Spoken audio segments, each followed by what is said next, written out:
Hi, should anyone not remember me, I'm Bill Meehan, Managing Director of the Certain Wealth Group, your investment property specialist since 2000. Hi.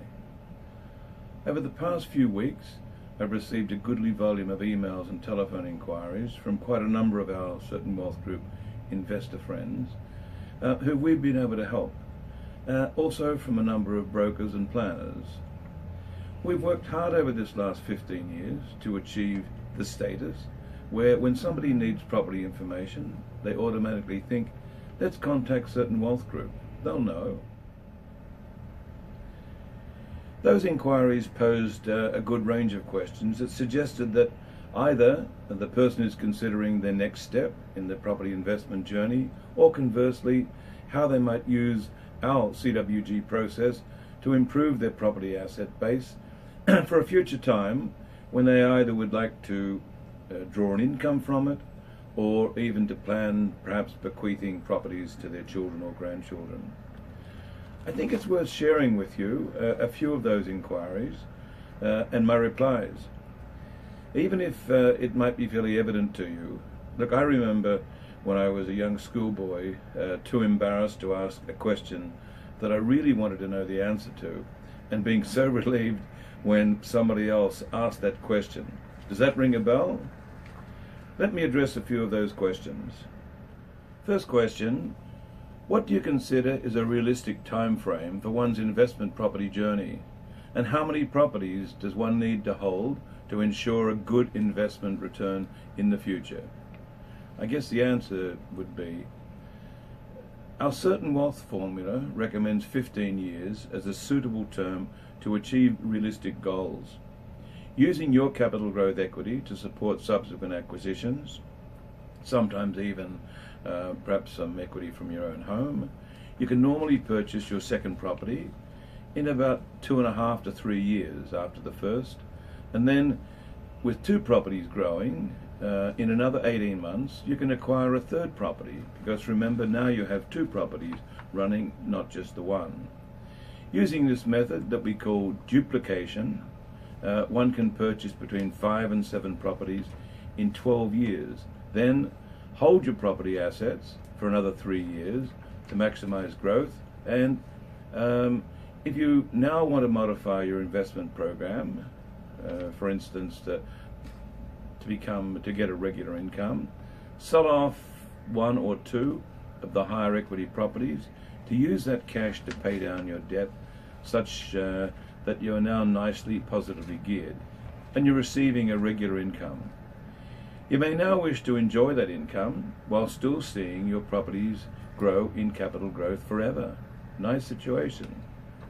If at some point of time you need a considerable chunk of money, for instance maybe your children or your grandchildren going to university, or a complete change of lifestyle, you can consider selling off another of your properties.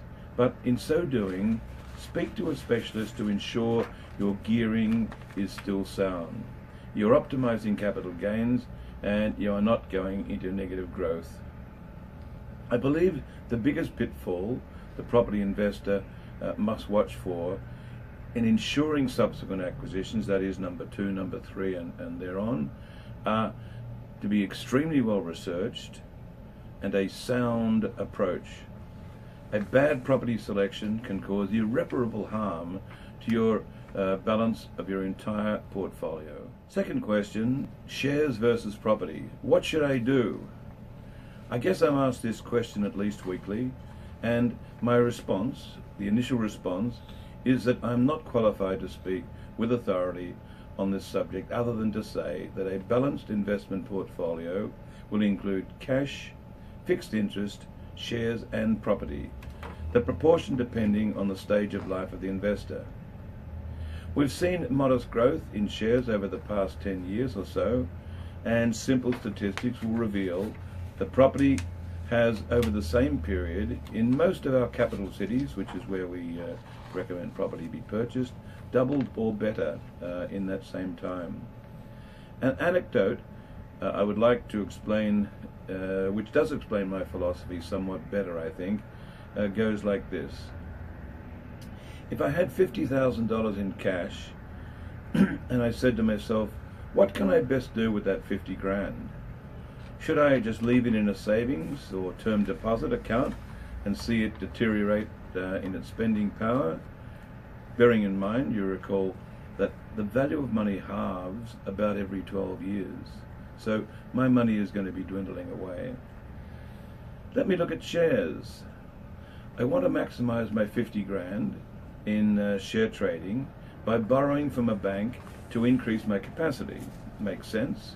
So that way I can leverage. So I go to the bank, assuming my salary, my indebtedness, my ability to repay the loan were okay. I go and borrow 25,000, which gives me an investment pot now of 75,000. If I could invest a lot into company X and receive a return of 6% over the next year, my pot of 75,000 would give me a gross return of 4,500. When I deduct income tax from that at, say, 35%, I must deduct another 1,573 from my 4,500, giving me now $2,925. Not too bad, equating to a trip to Bali for a week. Not so bad.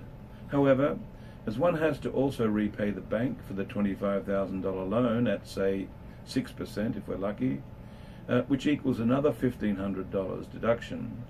That brings the net profit to $1,425. Not really enough for that Bali holiday anymore. There are also a few legitimate taxable deductions to include that will increase my net profit a bit, through income tax savings.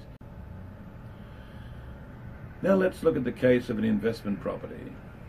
If I went along to the bank and told them I wanted to borrow to purchase an investment property with my $50,000 and my good financial record, I could borrow about $450,000, which is some 9 times my deposit. And if I achieved a 6% growth in my first year of my now $500,000 property, this would represent some $30,000, and there would be no tax to pay on this capital growth until I decide to sell the property. What's more, I can claim considerable tax deductions for interest, as can the share option, depreciation, and other deductions such as rates, land, tax, and maintenance. Which option do you think generally offers the best and safest return? Third question, planning for the future. The questionnaire says, I have now taken care of my children through my last will and testament, so how can I grow a modest amount that I've set aside for my grandchildren for them to receive after my death? The answer for that is something which I've done a lot of work on in the past. I'll provide you with a real example I encountered some 12 years ago, as I think it's really worth relating. An existing client brought her mother in to meet with me to discuss property. She had 3 grandchildren of the ages of 21, 19 and 17, and wanted to discuss how she could introduce them to property so that they would understand its benefits and appreciate its potential to providing them with a better life. We discussed the matter at length, and as a special favour, I agreed that I would meet with the 3 children for 3 hours, during which time I would conduct a personalised workshop for them and give them some good insight into managing investment property. We did this, and I reported back to Grandma that the session had gone very well. And so, with our assistance and with the grandchildren's participation, we selected a suitable investment property. Grandma put down 20% deposit, and the contract was written in tenants in common for the 3 grandchildren, with grandmother as the guarantor. The 3 children jointly looked after the property quite professionally, and Grandma paid for them to inspect the property with me at the end of the first year. After 5 years, the youngest grandchild purchased that property from the older 2, who used their proceeds to purchase their own properties, the oldest with her new husband. Today, all 3 have 2 or more properties, and each investor has their own structure, which is positively geared. Think about this example for your family as an alternative to having money sitting around losing value. With specialist advice, you could turn unused savings into a growth product and help your children or grandchildren to become responsible and financially rewarded adults. Fourth and final question, maintaining goals. This comes from one of our long-term clients. She said to me, "Bill, when I established my investment property, my goals with you, I was single, on a great wage, and only answerable to myself. Now, 5 years later, I have a husband, a child, and one more on the way. A child, that is. Now, my original goals are not appropriate. What should I do?" In reply, I said, "Your goals have to be your focus on whatever you are setting out to do in life, not just property, but every single thing. One of the best things about goals is that they have to change, and so they must be renewed regularly. How often? I'd say every 2 years is not bad. And they need to be changed if circumstances have markedly changed since you first created them.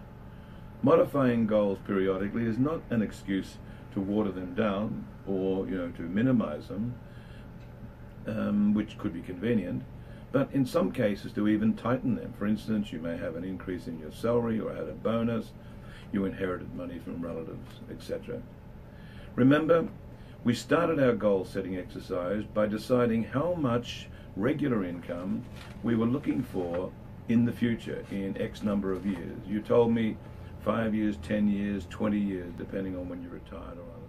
If the answer is $100,000 per annum in 15 years, then we plan accordingly. Conversely, if we're happy with $48,000 per annum in 10 years, our formula is going to be quite different.